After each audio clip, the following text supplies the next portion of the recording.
Ecológico, a rádio oficial da cidade, Mongaguá FM.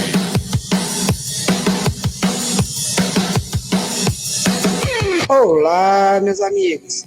Eu sou o professor Paulo Tavares e estarei todas as quartas-feiras, a partir das 19 horas, no programa Educação em Debate, com convidados especiais e vocês, na rádio Mongaguá FM 92.5, a nossa rádio. Nos assistam também pelo Facebook ao vivo, em live transmitida pela página oficial da Rádio Mongaguá FM. Conto com a sua participação. Boa noite, ouvintes da Rádio Mongaguá FM. Boa noite ao pessoal que acompanha a gente pela live do Facebook. Hoje, mais um programa Educação em Debate. Hoje estaremos conversando com o professor José Roberto Barbosa, professor da Escola Estadual Lions Clube Centro. Essa escola que fica ali no bairro do Quietude, né, Praia Grande, município de Praia Grande. E ele está se dirigindo para cá. Daqui a pouco está chegando, me mandou mensagem aqui que está chegando. E ele sai por volta de 18h30 e tal, e, né, com alguns probleminhas que ele teve, ele está já vindo para cá, e daqui a pouco ele chega aqui com a gente, para a gente ter um bate-papo aí sobre a educação pelo mundo, né? A gente vai falar sobre o PISA, a gente vai falar sobre BNCC, a gente vai falar sobre concurso público, né? Muitos concursos públicos que abriram recentemente e sempre abre aí, tanto voltados à educação, quanto abrangente, né, em todos os segmentos, em todas as áreas, e sempre tem, né, a gente está sempre realizando esses concursos, né, muita gente é concurseiro aí, então a gente vai falar sobre esses temas aí no dia de hoje, no debate de hoje. Eu queria, semana passada eu falei a respeito da Dicas Ecofault, né? Nós iniciamos um quadro aqui que é com a Cílis Bezerra, que é presidente da ONG Ambiental Ecofault, e a gente vai tentar fazer um trabalho sério aí, estamos conversando diretamente com a Cílis, e vamos fazer um trabalho sério a respeito de meio ambiente, né, educação ambiental. Nós estamos com diversos problemas, aí a gente vê com essas chuvas torrenciais que acontecem, a gente vê que não só Mongaguá, como outros municípios são afetados, né, principalmente pela ação do homem. É claro que a gente fala culpa do prefeito, culpa do vereador, né, culpa dos governantes que de repente não tomaram ações devidas, né, o que tem que tomar algumas ações para pelo menos amenizar, né, essa situação nos municípios, mas culpa também muito grande nossa, da sociedade, da população, que tem tratado o meio ambiente aí de uma forma não muito legal, né, de uma forma inadequada. Quando a gente vê que muito lixo é jogado, muito detrito, a gente passa aí às vezes em córregos, tem sofá, tem armários, tem diversos resíduos, né, jogados pela população de forma inadequada, e tudo isso contribui para que quando chove não tenha para onde a água escoar, né, não tenha para onde a água ir. Então, a própria ação do homem no meio ambiente, ela prejudica e dificulta todo esse escoamento da água.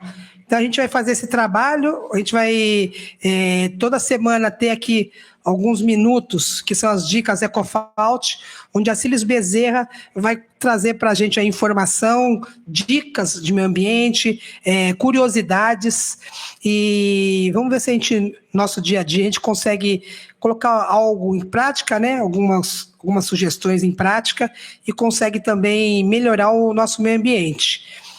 Serginho, coloca para a gente a dica Ecofault de hoje. Olá, amigos! Sou a Cílis Bezerra, da ONG Ambiental Ecofault. Toda semana estarei aqui com vocês, dando dicas ecológicas e falando de sustentabilidade. Hoje falaremos sobre asfalto ecológico. Bom, quem já foi para São Paulo, naturalmente passou pela Imigrantes ou até pela Anchieta. E justamente naquele momento que você está indo para São Paulo, você está indo pelo asfalto ecológico. Observe bem, ele é mais claro, ele é permeável, ele inclusive tem maior aderência, né? Nos dias de chuva o carro não derrapa. Essa é a mágica da coisa. Por quê? Porque os pneus, eles foram triturados e transformados em uma pista. Como que isso acontece? Vou explicar rapidamente para você.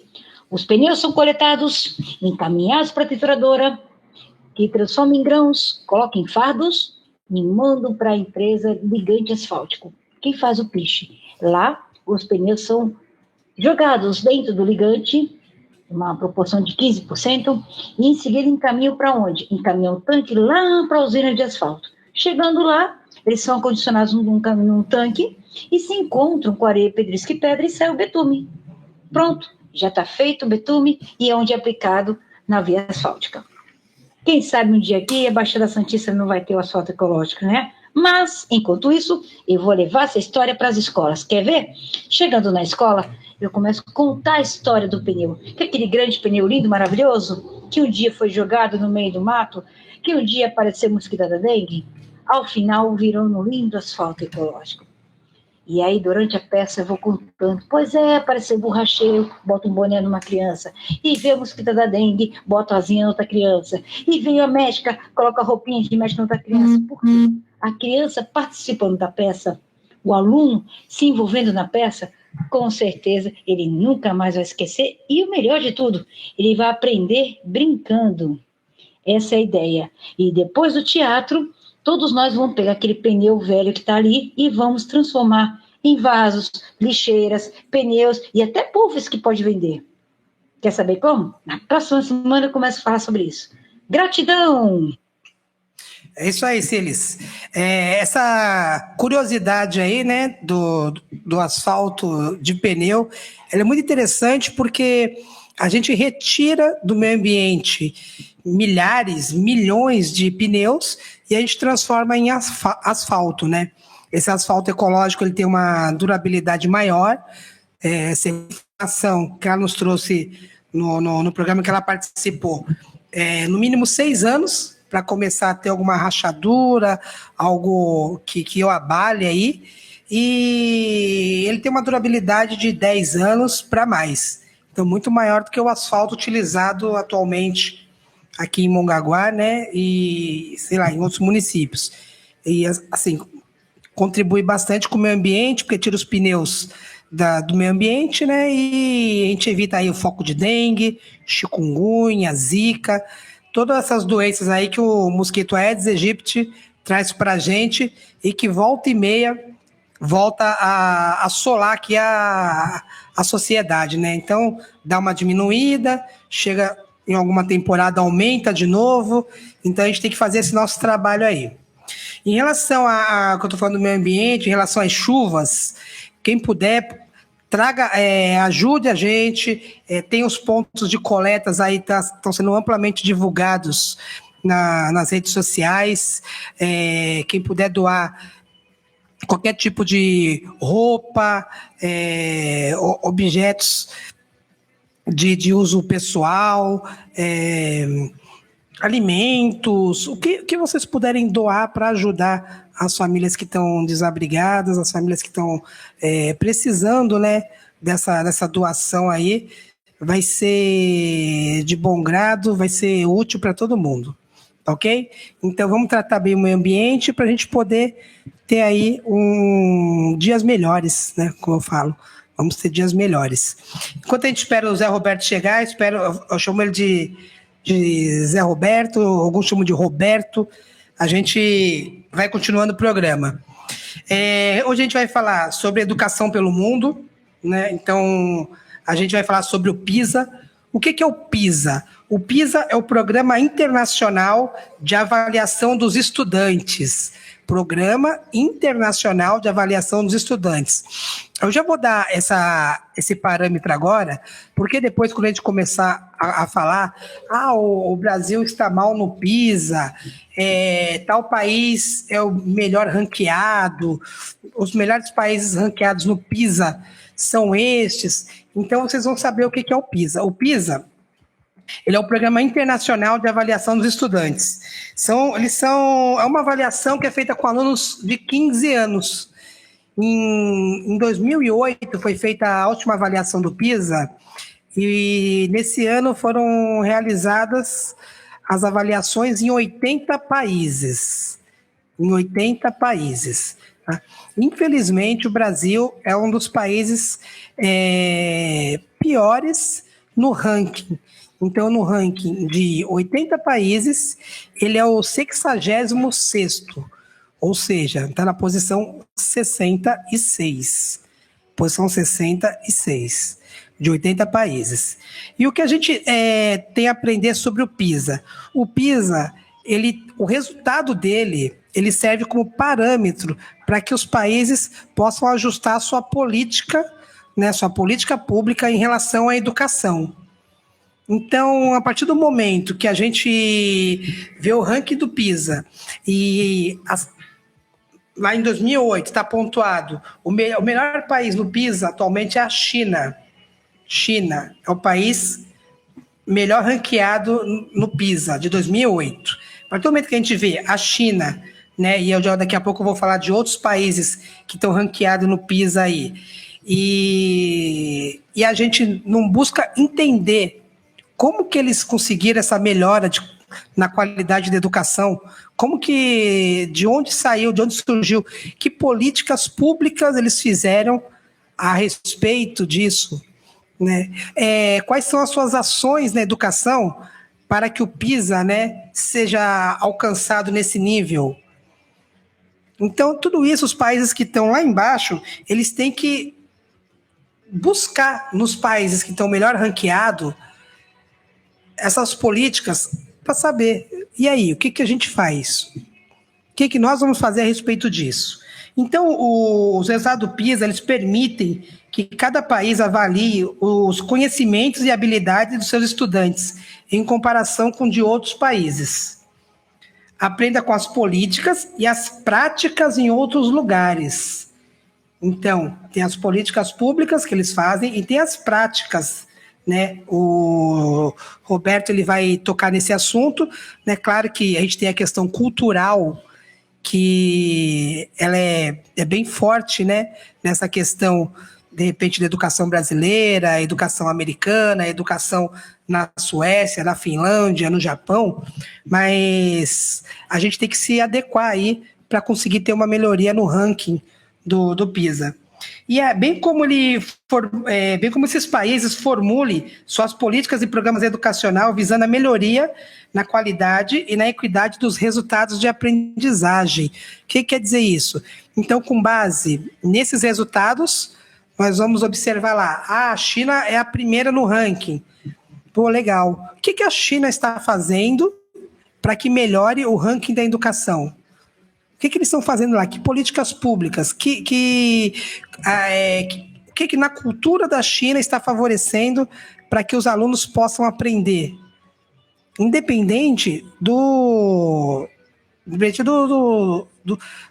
parâmetro socioeconômico, né? Aluno mais rico, aluno mais pobre, independente desse parâmetro, o que eles estão fazendo, né? No ranking no PISA, nós, como curiosidade, eu vou dizer aqui alguns outros países que estão com um ranking de excelente qualidade. A China é a primeira, Singapura é o segundo país do ranking da PISA.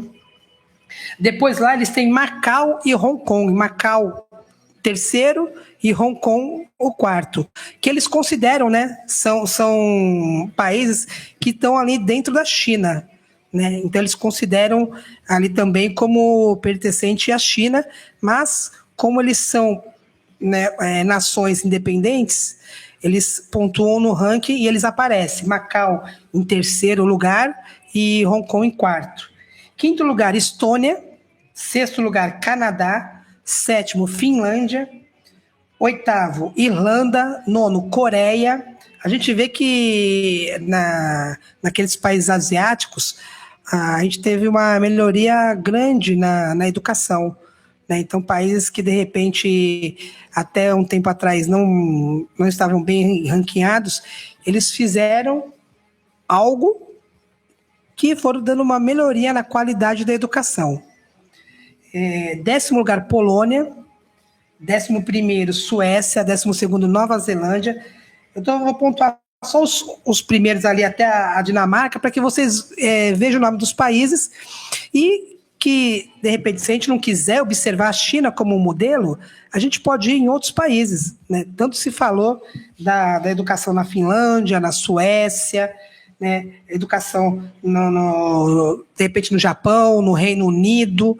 Então, a gente tem vários países nos quais a gente pode, de repente, observar o que eles têm feito e quais são suas políticas públicas e adequar a nossa realidade. Boa noite, Fatiminha. Boa noite, pessoal que está acompanhando a gente aqui pelo Facebook. Então, a gente pode adequar a nossa realidade às políticas públicas de qualquer país, adequar a nossa cultura. Tá? Então, o que a gente observa nos países que estão no ranking, que estão no topo do PISA?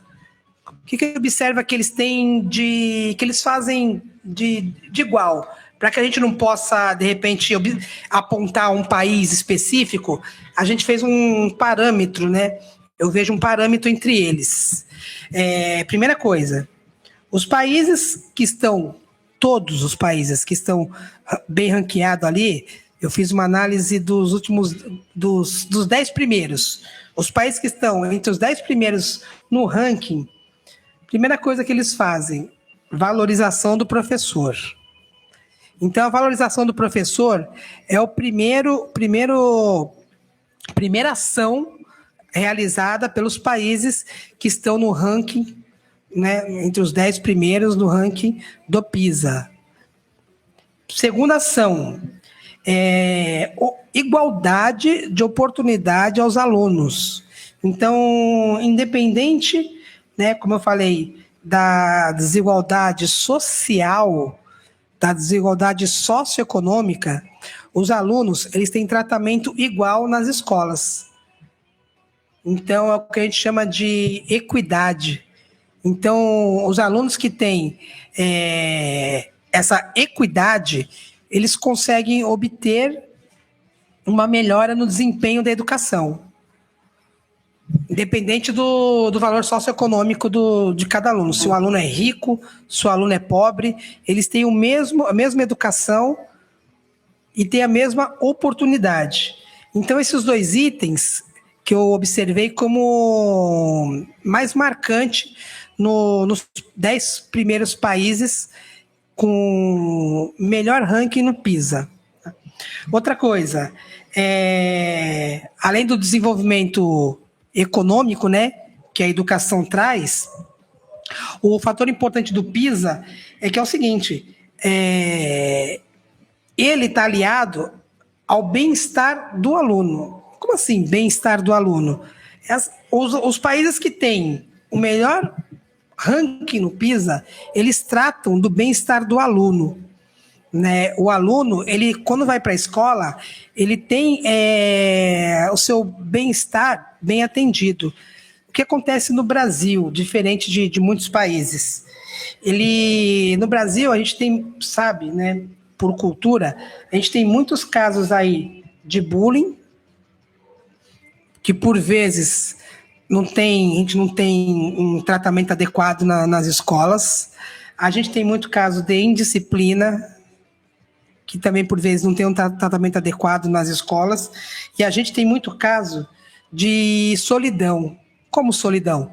Solidão, o aluno que fica no canto dele, ele fica lá no canto dele, né? Não incomoda o professor também não incomoda ele, ninguém, de repente, dá a devida atenção a ele, né? Não tem ninguém que chegue no aluno e converse para saber o que está acontecendo com aquele aluno. Então, a gente tem essa disparidade. Bullying, né? Em muitos casos mal resolvidos, indisciplina, muitos casos mal encaminhados aí, esses casos de solidão, que dentro das escolas brasileiras não recebem a devida atenção. E, por vezes, são mais casos do que a gente até tem conhecimento. Então, eu acho assim, já conversei outro dia, estava conversando com uma psicóloga, esses casos, né, bullying, casos de indisciplina, solidão, ele tem que ter os encaminhamentos adequados. Tanto é que, na discussão que a gente tem entre os professores do plano de carreira, a gente teve uma sugestão da gente criar, né, de ter uma pessoa, ter um cargo que seja voltado para trabalhar com esses casos, que seria o orientador educacional. Assim, tem que ser um profissional que tenha o perfil, né, um perfil adequado, que possa conversar com esses alunos e com a família também. E esse profissional, ele faz a ponte entre os alunos, a família, o psicólogo, o assistente social, a saúde e o que necessário for, né? Qual for a demanda específica de cada aluno. Opa, Roberto, entra aí. Eu estou falando sobre o PISA aqui. Pode entrar, seja bem-vindo. Pode sentar aqui. Tudo bom? Pode sentar. Chegou aqui o professor José Roberto Barbosa agora, professor da Escola Estadual Lions Clube Centro, ali do Quietude, né? Praia Grande. O professor, ele é formado em comércio exterior e matemática pela Unimes e tem pós-graduação em gestão escolar e atendimento educacional especializado pela Faculdade Carapicuíba. Boa noite, professor, seja bem-vindo. Boa noite, obrigado pelo convite. Roberto, eu estava explicando aqui inicialmente para o pessoal, a gente conversou sobre entrar na questão da educação pelo mundo, né? Como ao comportamento do mundo aí em relação à educação, e aí eu estava explicando inicialmente sobre o PISA, né? O PISA, que é onde a gente se baseia e no ranking dos países quanto à sua educação, né? Então eu estava dando um parâmetro para eles, falei sobre o que é o PISA, que nem a gente tinha conversado, de repente a gente usa alguns termos mais técnicos, e tem muita gente aqui de fora que tem pais de aluno, tem outros professores, tem outras pessoas de fora do nosso ramo profissional que não entende. Então, eu falei sobre o PISA, Programa Internacional de Avaliação dos Estudantes, né, sobre os resultados do PISA, para a gente chegar, de repente, a uma procura de solução para a educação brasileira, né?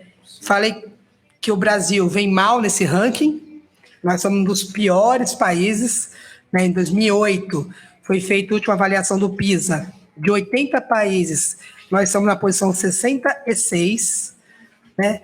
E eu queria que você falasse um pouquinho sobre essa questão aí. Boa noite. Boa noite. Então, o PISA, ele é uma referência, né? Para você delimitar onde você está, o que você precisa fazer, né? Agora, o que acontece é que a política educacional muda muito, né? Muda muito e ela não tem, assim, uma sequência, né? E diferente desses países, né, para uma questão cultural, né, você vê que países da Escandinávia, por exemplo, Finlândia, Noruega, né, Dinamarca, esses países, né, usando eles como exemplo, porque no PISA eles que estão em primeiro, né. Então, o que acontece? Nesses países, né, existe uma valorização muito forte da área da educação. Todos que estão envolvidos com a educação são muito valorizados, professores, diretores, né? E isso acaba refletindo na família, né? Então, o que acontece? Nós temos aí, lá, né, nós temos o apoio da família, né? Então, existe uma questão cultural também, né, nisso aí, né? Então, é isso que a gente estava conversando, né? A questão cultural, ela é bem forte, né, se a gente comparar com outros países. Nesse último ranking do PISA, o país melhor ranqueado foi a China, né? Então a gente vê ali, então a gente tem a China, tem o Japão, tem Singapura foi o segundo. Então a gente vê que o trabalho dos países asiáticos, que até então não apareciam, não refletiam, teve um momento que eles falaram assim, peraí, a gente vai ter que investir em educação para que a gente tenha um desenvolvimento econômico do país. Exatamente, porque a educação é o alicerce de qualquer país, né? Então, se você quer uma mudança no país, começa pela educação. E o que acontece? Educação não é algo a curto prazo. Não é um resultado que você vê a curto prazo. E as pessoas querem isso, né? As pessoas que eu digo assim, a classe política, né? Ela quer isso muito rápido. E isso acontece com o tempo, né? A educação é um processo lento, né? A China está agora bem, né? A Ásia, né, está bem, mas eles tiveram que foi um processo, né? Não foi do dia para a noite, né? Todo mundo, né? Na real, a nossa sociedade, sempre quer resultados rápidos, né? E como a gente falou, faz parte dessa cultura brasileira aí. E com isso, a gente tende, de repente, a não fazer algo que vai ser a longo prazo, né? Então, todo mundo quer tudo a curto prazo. Eu quero resultados para amanhã. E aí a gente não tende a não fazer algo que vai obter o resultado a longo prazo. De preferência que aconteça antes de 4 anos, né? Porque Sim. Educação é uma coisa que demora um pouco mais, né? E às vezes você quer ver, fazendo uma analogia aí, é o mesmo que acontecia muito antigamente com a questão dos serviços fluviais, né? Então, os serviços esgoto, né, redes fluviais, são coisas que ficam debaixo da terra e ninguém vê, né? E obras públicas tem que chamar atenção. Sim. Coisa que fica escondida ou que demora muito, acaba ficando, né, em segundo plano, né? E educação vai pelo mesmo caminho, né? Porque demora para aparecer. É uma coisa que é um processo lento. Então, se você não faz um investimento, não faz uma organização, que o Brasil até investe, mas investe mal, né? Então, se você não organiza de maneira correta, o resultado não é bom. Então, nosso resultado aí é devido a alguns erros que aconteceram, né? É interessante, porque se a gente analisar o investimento em educação do Brasil, ele é maior até de que muitos países que estão melhor ranqueados no PISA. Sim, então, quer dizer, está investindo mal, né? Não tá... Investindo mal. A questão não é investimento, a questão está investindo mal. Então, você pega, de repente, e diz, olha, dá tablet para todos os professores. Ok. Mas não tem uma orientação de como usar isso em sala de aula, não tem uma orientação, de repente, de que programas pode instalar, ou não vem o programa instalado. Então, a grosso modo, foi investido em educação. Foi feito investimento, investir em educação. Mas não houve orientação, não houve, de repente, uma capacitação. Como então, mexer? Tudo isso, o que acontece? Houve investimento, mas se investiu mal.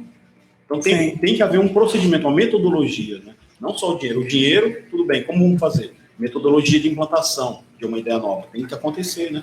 Senão, né, o investimento não dá resultado. É interessante que a gente analisando algumas práticas de alguns países, eu estava observando, né, em relação a essa questão da capacitação, né? Sim. Então, a gente vê, acontece isso aqui no município de Mongaguá, deve acontecer em várias outras redes, né, de educação. Não há a capacitação adequada, né, para o professor. Então, tudo bem, por mais que a gente esteja, como a gente fala, né, correndo atrás da informação, que a gente vai estudar, vai pesquisar, o município, no caso, a rede de educação, ela não dá o direcionamento adequado, né, ao que ela quer. Exatamente. Então, de repente, tem o dinheiro, mas você sabe como fazer, né? Então, é justamente isso. Agora, eu, no meu caso, né, eu penso eu que você deveria analisar como esses países resolvem os problemas. Tudo bem, né? As pessoas, eu converso sobre isso, sobre essa questão de como em outros países, e eles dizem, mas se você tem uma família estruturada, nossa, dar aula para uma criança oriunda de uma família estruturada é muito mais fácil. Então você chega num país como Finlândia, Dinamarca, ou na própria China, nos países asiáticos, e você verifica que dá certo, peraí, as famílias são estruturadas. Tá, mas como que eles fazem com famílias que não são? Essa é a pesquisa que tem que ser feita. Tudo bem, ensinar para crianças oriundas de famílias estruturadas é ótimo. Você já pega uma criança com os conhecimentos prévios muito aguçados. Agora, a questão é como ensinar crianças que muitas vezes são indisciplinadas, que já vêm de uma cultura indisciplinada. Né?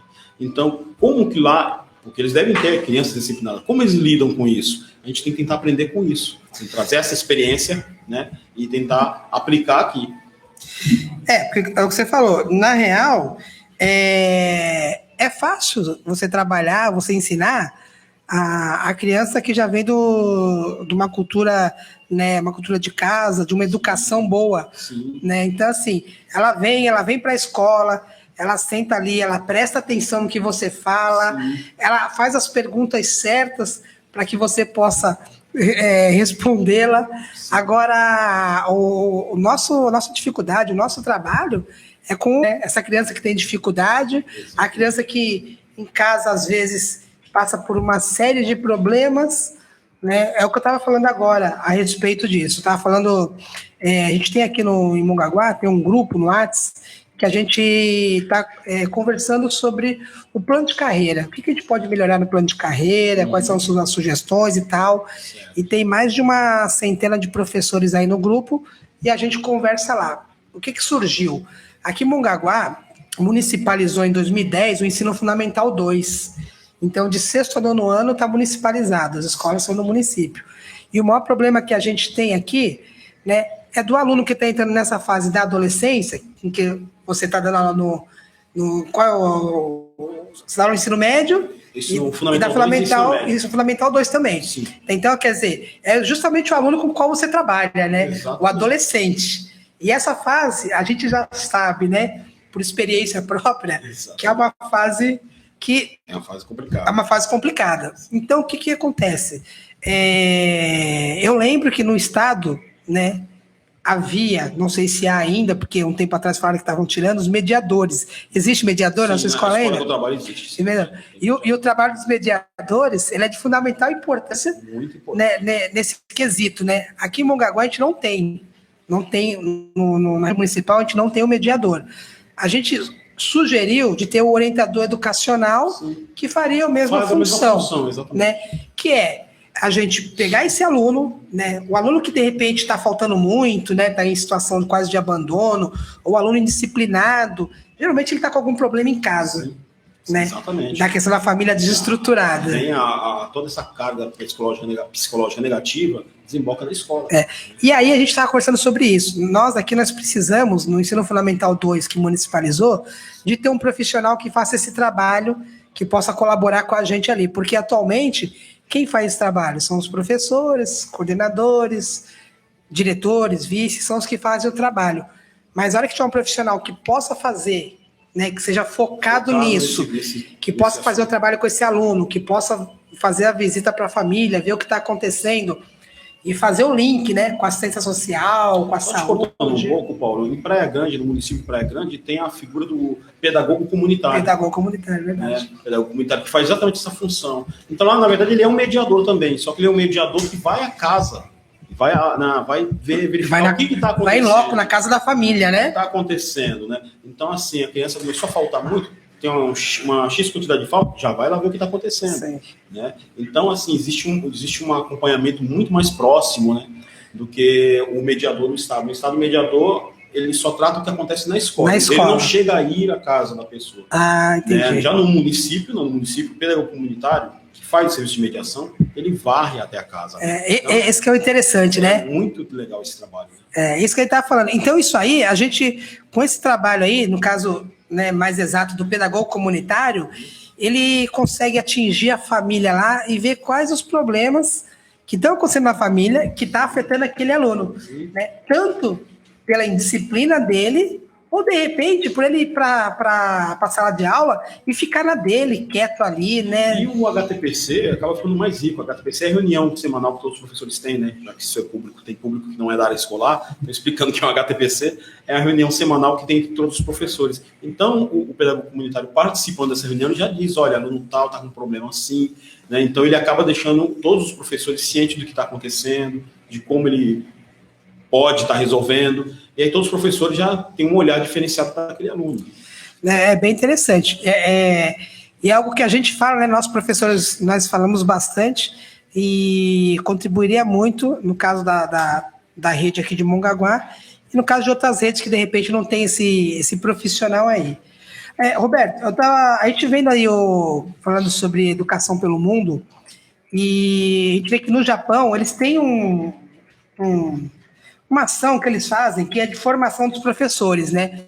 Essa ação aí, como a gente falou, faz toda a diferença, a capacitação e a formação do professor. Ainda mais, de repente, um professor que está chegando novo ali na rede, nós já passamos por isso, né? E você chega meio perdido, você não sabe como que é a rede, como que é o trabalho, o que faz. E lá no Japão, eles têm uma ação que é assim, os professores, eles assistem a aula do outro professor, né? E depois disso, ele troca sugestões, ideias os professores, os mais antigos, né? Que já têm uma experiência, eles assistem as aulas dos mais novos e depois eles trocam essas sugestões com o professor. Você pode fazer assim, você pode fazer desse jeito, tal. E essa troca de informação, ela é primordial, né? Sim, me parece que está acontecendo alguma coisa. Eu não sei agora se é na rede estadual ou se é em algum município, mas eu achei a ideia muito interessante, né? Eu não sei se está tendo um convênio com o Estado ou com algum município. Eu acredito que seja com o Estado, em que os professores que estão fazendo licenciatura vai ter a chamada residência escolar. Não sei se você ouviu falar. Já ouvi falar. A residência escolar, que seria mais ou menos isso, né? Da mesma maneira que funciona com o médico, que ele tem que fazer a residência hospitalar, ou seja, que é um estágio, na verdade. É um Sim. estágio antes dele ir para campo mesmo, Sim. um estágio no hospital, nem logo no hospital. E seria, no caso do professor, em escola. Eu achei interessante isso, porque é a hora que ele vê como é a realidade, né? Sai um pouco da teoria e vê como que é a realidade em uma sala de aula. Né? Isso, é verdade, porque a prática, né, a realidade, ela é muito diferente da teoria, né? A gente fica lá no banco da faculdade lá, estudando vários teóricos, né, vários pensadores, e aí a gente fala, não, poxa, legal, aprendi isso, aprendi aquilo, e aí quando a gente vai para a sala de aula, a gente se depara com outro universo, né? Até esse professor ter o chamado jogo de cintura, né, demora um pouco, porque na verdade, assim, os pensadores falam é importante, a teoria é importante, mas o X da questão é como adaptar a teoria com a realidade. Né? Porque você não tem como colocar a teoria exatamente como ela diz que tem que ser. Então, por isso que eu digo, eu acredito que a escola deveria ser a fonte das informações para que o curso superior começasse a moldar as aulas mais de acordo com como é a realidade, né?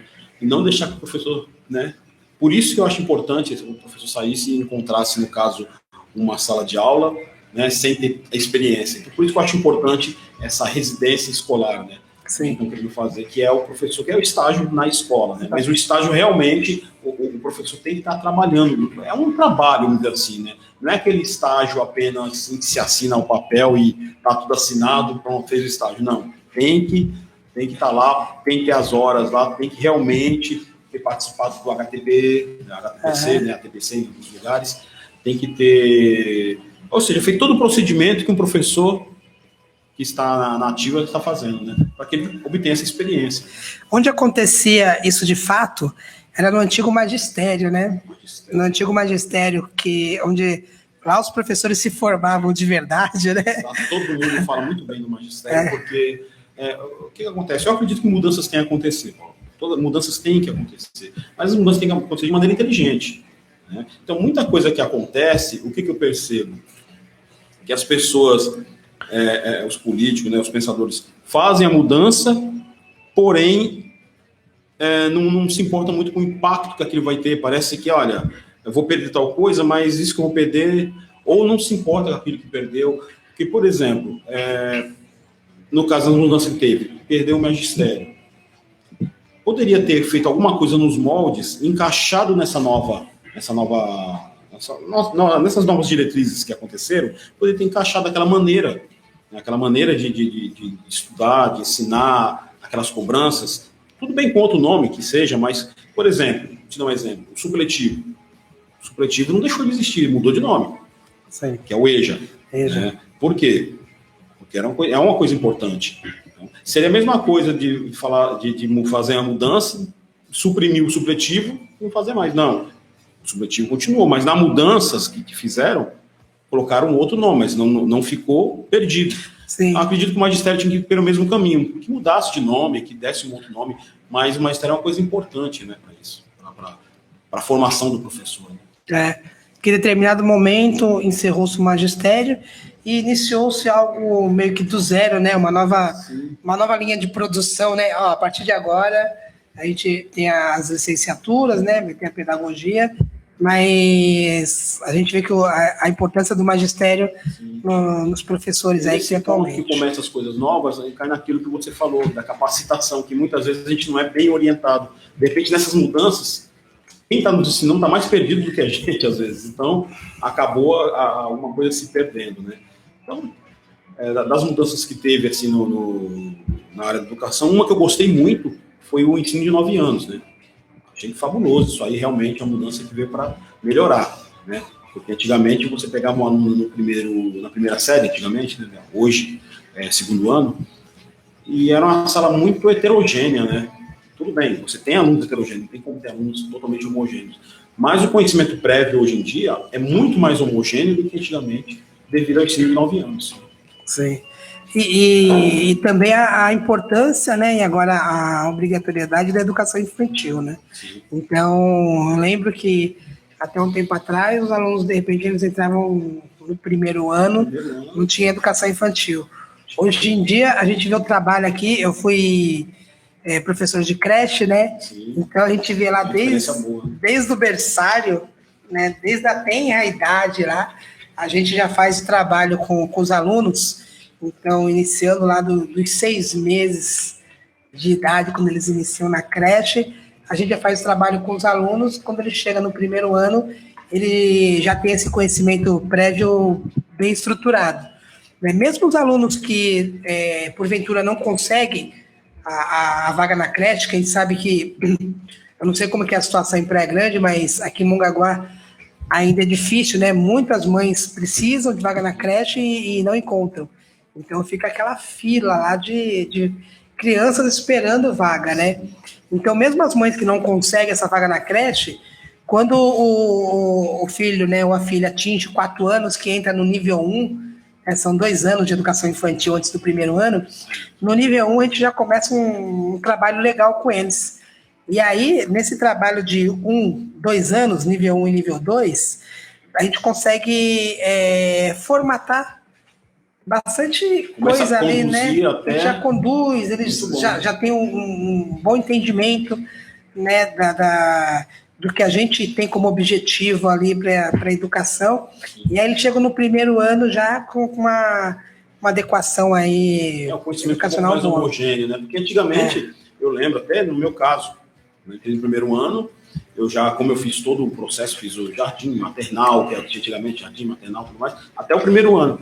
Então eu já cheguei na primeira série já sabendo pegar um lápis, escrever. Já tinha gente que nem sabia pegar no lápis. Verdade. Por quê? Como não tinha aquela obrigação, então as crianças começaram a estudar a partir do primeiro ano. Era obrigado. Totalmente crua, né? Primeira série. Chegava totalmente crua. Então alguns chegavam cru, sem saber nada, nunca tinham pisado numa escola, e outros que já tinham feito pelo menos o maternal, o prézinho, jardim, já sabia alguma coisa, né? Já pelo menos já tinha se socializado, né, com uma turma grande, né? E quem nunca teve na escola ficava assustado, né? Então nesse ponto de 9 anos acho que agregou bastante. Eu estava falando em relação ao PISA, né? Eu esqueci de explicar para o público que assim, o PISA ele acontece essa avaliação de 3 em 3 anos, né? Só para a gente fazer mais um adendo aí. Para em relação ao PISA. Ele acontece de 3 em 3 anos, ele avalia leitura, matemática e ciências, né, de todos os alunos com 15 anos.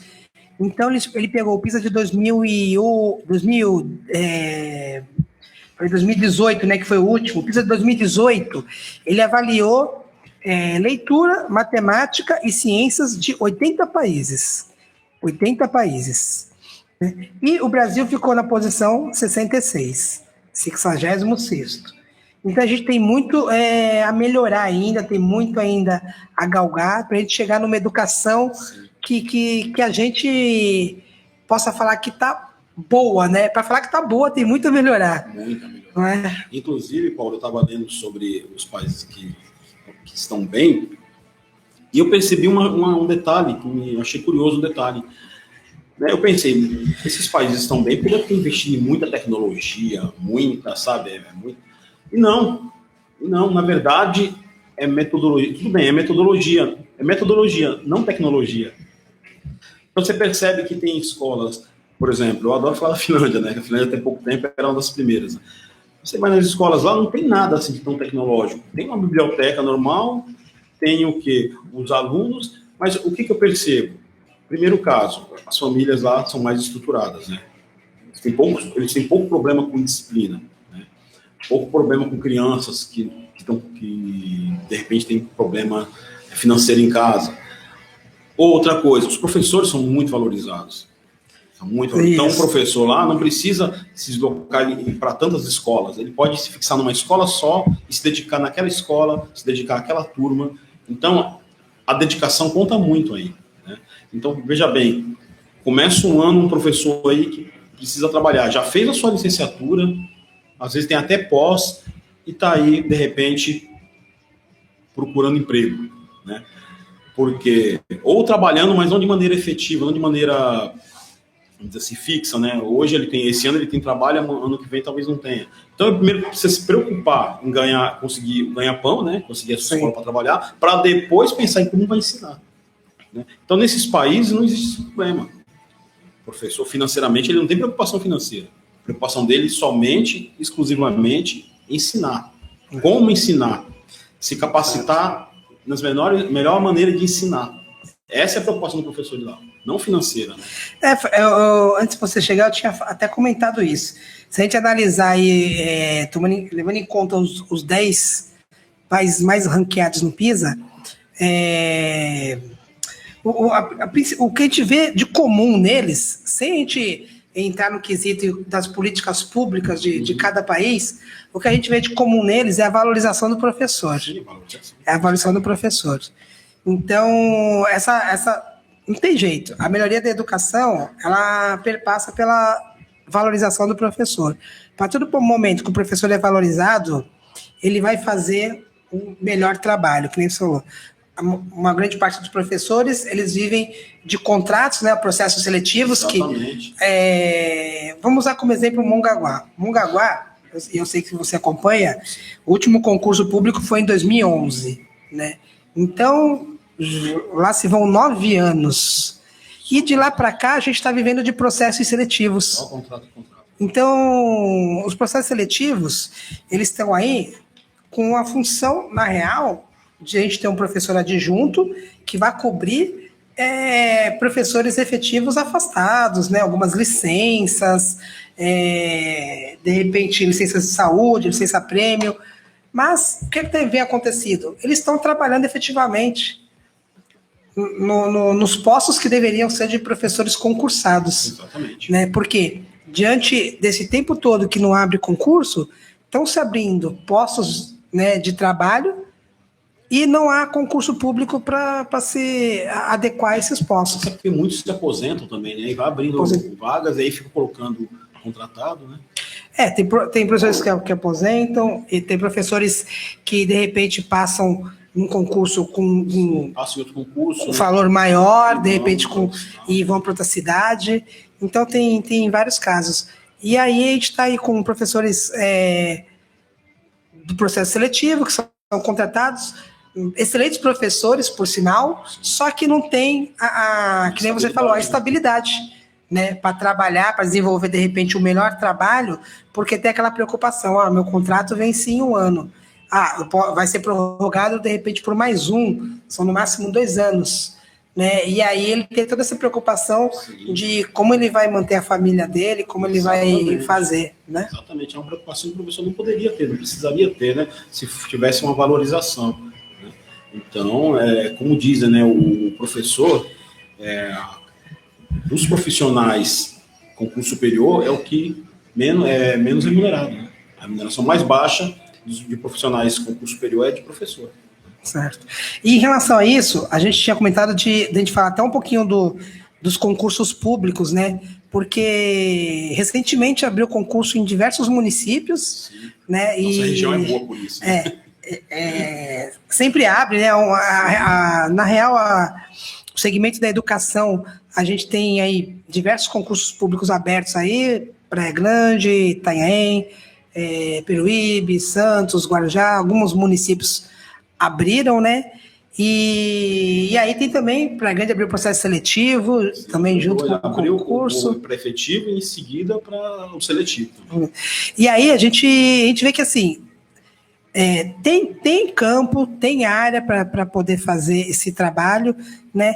E aí a gente vai para a segunda parte da situação. O que falta aí para os professores, de repente, acertarem e passarem num concurso desse? O que você acha? A primeira coisa é ver a banca, né? Porque cada cidade, as cidades da nossa região que é boa por isso, né? Eu comentei que é boa, né? Porque tem uma colega que mora em Guarulhos e ela disse, olha, aqui demora para aparecer concurso. Aí não, aí tudo bem, demora também, tem um tempo exato, né? O concurso acho que vai dar de 1 ano, alguns 2 anos, né? Isso. Mas vocês estão sempre tendo aí por perto. Santos não, quando Santos tem, São Vicente não tem, São Vicente tem, Praia Grande não tem, mas sempre tem alguma cidade aí, então o professor tem para onde correr, né? E aí, cada cidade usa uma banca, né? Então, Praia Grande costuma usar o IBAN, Cubatão, se não me engano, é IBAN também, né? Teve agora em Itanhaém, que foi o IEGS, eu acho que é o nome da banca. Então, dependendo da banca, eles costumam trabalhar com certos autores, né? Eles seguem uma linha de pensamento. Né? E aí, você, percebendo essa linha de pensamento, você já consegue entender mais ou menos como responder as questões. Né? Você vai verificando lá, ele fala uma coisa que você vê que não está na linha de pensamento que mostrou no edital, não pode ser a correta, né? E o IBAN, em Santos também, IBAN. Santos também, IBAN. Santos também, IBAN. Né? IBAN é um instituto que ele realiza concursos em diversos municípios aqui, em outros municípios, eu lembro Campinas, sim, alguns outros municípios também grandes, o IBAN ele realiza concurso. Uma dica que eu sempre dou, né? Eu sou concursado aqui em Mongaguá em dois cargos. PEB 1, que é professor de educação básica 1, que é o professor de educação infantil. Né? Então, como PEB 1, eu dou aula desde a creche até o nível 1, nível 2, educação infantil. E eu sou concursado também no cargo de PEB 2, que é o professor de ensino fundamental 1. Né, professor de educação básica 2, que seria do 1º ao 5º ano. O concurso que eu fiz foi do IBAN. Em 2011, Mongaguá utilizou a banca do IBAN como concurso. Né? E fui muito bem, né? Fui aprovado nos 2 cargos e estou aqui nos 2 cargos até hoje. E a dica geralmente que eu dou para o pessoal que faz concurso é estudar com base nas provas anteriores, né? Sim, ótimo, porque você é uma outra maneira. Pelas provas anteriores você também consegue entender mais ou menos a linha que vai ser a prova, né, da banca. Né? Exatamente, provas anteriores é tudo, né? Eu lembro que uma vez a gente comentou isso, né? Há muito tempo que eu te conheço há um tempo, nós comentamos isso, né? Quando você começa a estudar as provas anteriores, a quantidade de acerto começa a aumentar. Né? Porque você já se sente mais familiarizado com a prova, quando você vai fazer uma prova, você se sente mais familiarizado com a maneira como perguntam, como eu falei agora há pouco, com a linha de pensamento, né? Pelo edital também, né? Eu lembro que na faculdade tinha um professor que ele falava muito. Quando você vai fazer um concurso, a primeira coisa que você tem que estudar é o edital. É a primeira coisa que você estuda. E depois, provas anteriores também é uma ótima dica.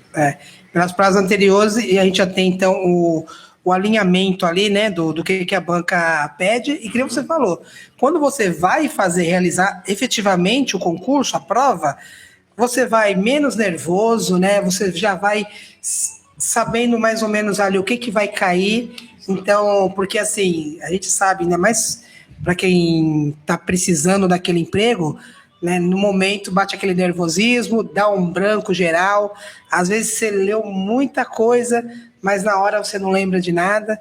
Então, interessante sempre estudar pelas provas anteriores, ler o edital, né? No edital você vai ter pontuado tudo que vai cair, né, nessa prova, nessa avaliação, e estudar pelas provas anteriores, que pelas provas anteriores você vai ter ali mais afunilado o que realmente a banca pede, né? Porque às vezes o edital é gigantesco, ainda mais na área da educação, o edital é gigantesco, ali a bibliografia, né, é gigantesca. Mas quando você pega e avalia as provas anteriores, você dá aquela afunilada, você fala, não, peraí, né?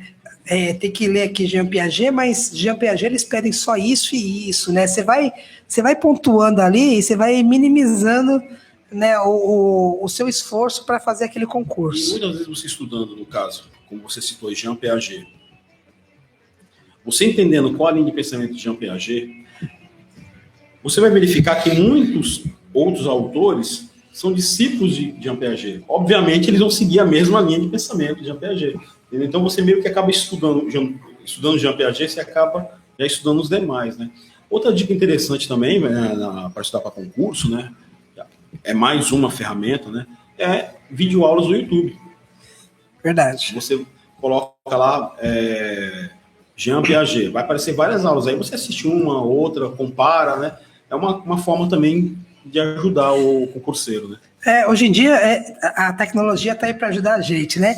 E é interessante, porque até um tempo atrás, né, a gente não tinha tanto material, né? Tanto, no caso, videoaula, no caso, de repente, qualquer tipo de material apostilado, o que for, que circula hoje em dia é muito grande a informação, né? Até para conseguir as provas anteriores, né, que você disse, era mais difícil, antigamente. As provas anteriores para estudar.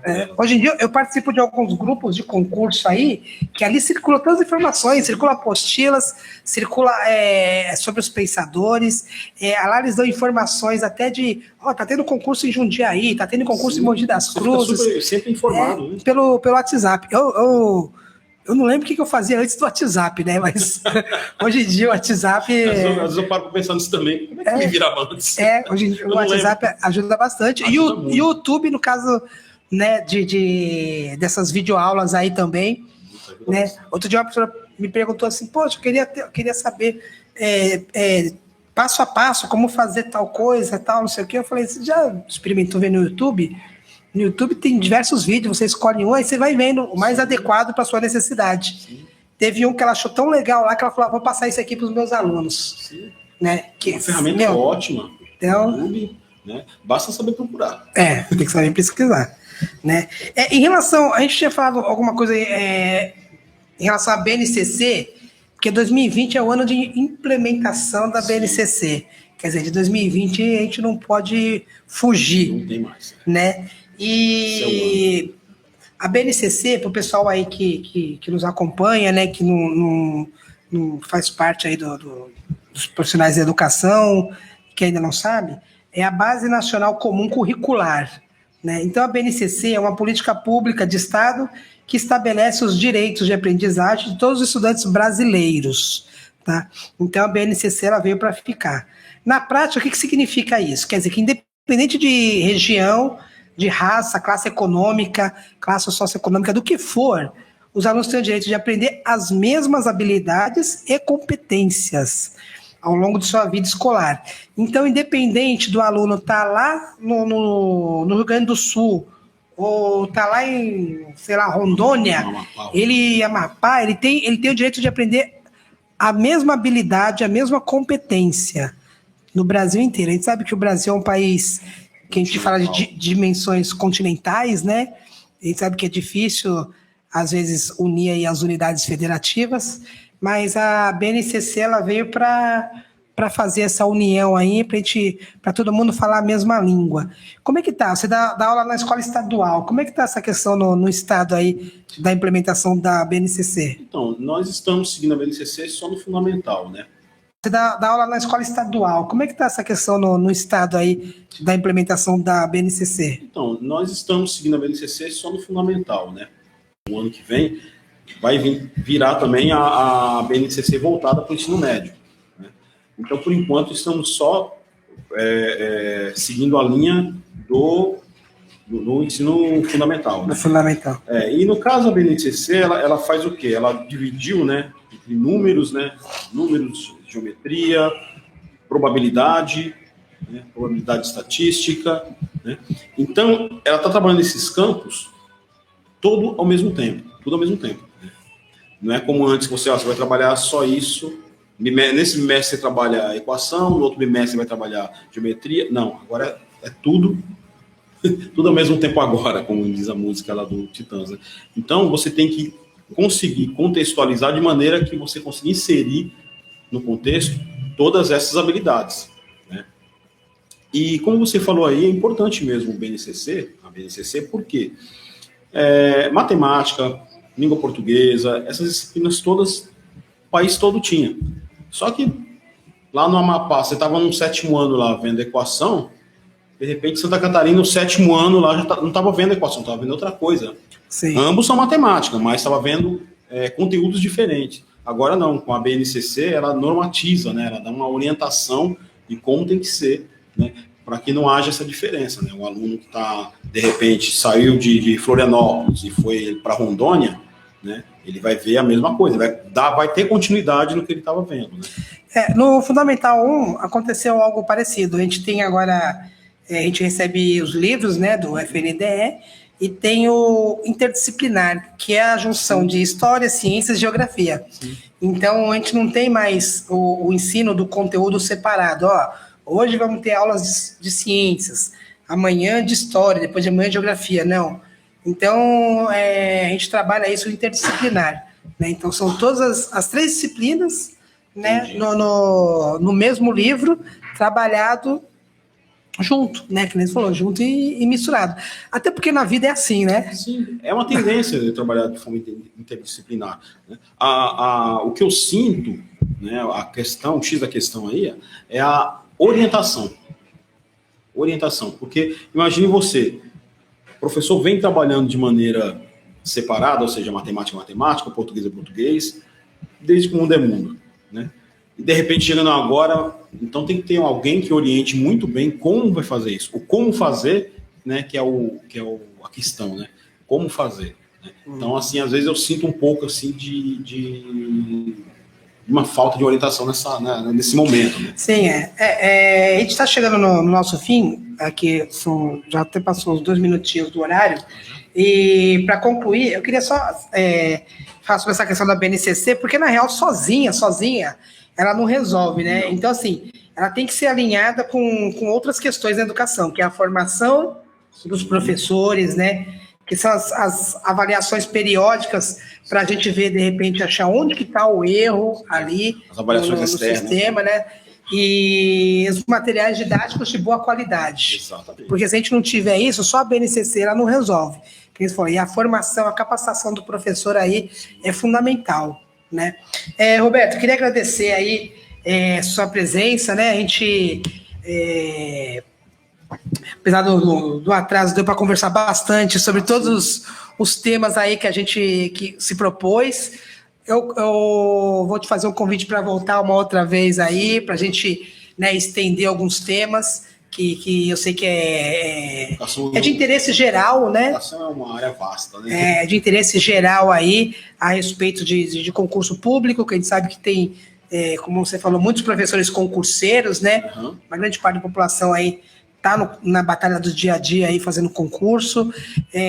Sobre a implementação da BNCC, que é uma novela aí que a gente né, vem carregando, a gente como professor, esperando de repente uma formação mais adequada, uma capacitação mais adequada do sistema, que a gente ainda não tem, né? E a gente também de repente pontuar aí sobre as políticas públicas de outros países, trabalho de outros países, do que a gente poderia até implementar aqui no Brasil, adequando a nossa realidade, a nossa cultura, né? Muito obrigado, Roberto, e uma boa noite. Eu que agradeço, né? E fico à disposição aí para um próximo debate. Ok, muito obrigado, pessoal, ouvintes da Rádio Mongaguá FM, do programa Educação em Debate, pessoal que acompanha a gente pela live no Facebook, muito obrigado por nos acompanhar aí, e até a próxima quarta-feira, 19 horas, com o programa Educação em Debate, na Rádio Mongaguá FM. Boa noite.